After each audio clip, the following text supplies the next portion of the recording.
देखते हैं हम लोग पीएच मान को समझते हैं थोड़ा सा यहाँ पर लिक्विड में। ठीक है कि किसी भी चीज़ का अगर पीएच मान अगर वो 7 है मतलब उदासीन है, 7 से कम है तो क्या है अम्लीय है, 7 से ज़्यादा है तो भास्मिक नेचर का है, क्षारीय है।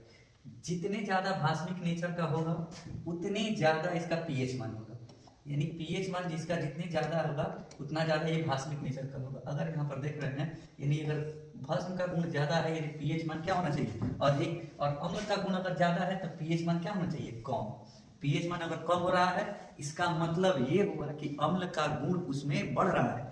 अगर पीएच मान बढ़ रहा है तो इसका मतलब ये हुआ कि उसमें अम्ल का गुण घट रहा है और भस्म का बढ़ रहा है। ठीक है, इसी आधार पर हम देखते हैं एक बैटरी एसिड इसमें लिए हुए हैं।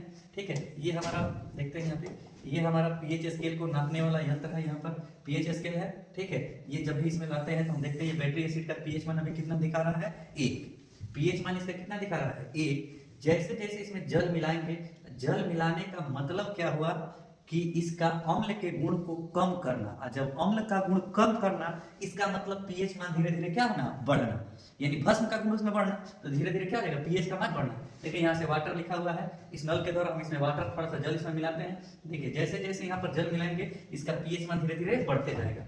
देखिए ध्यान देंगे वहां पर, और देखिए यहाँ पर इसी तरह से अगर आपको समझना एक दूसरा आप लेकर के यहाँ पर देख सकते हैं, यहाँ पर ब्लड अलग अलग चीज लिखा हुआ है लेकर के देख सकते हैं। इसी तरह से प्रैक्टिकली समझना है तो आप इस चैनल को ज्वाइन करें, सब्सक्राइब करें और ज्यादा से ज्यादा शेयर करें।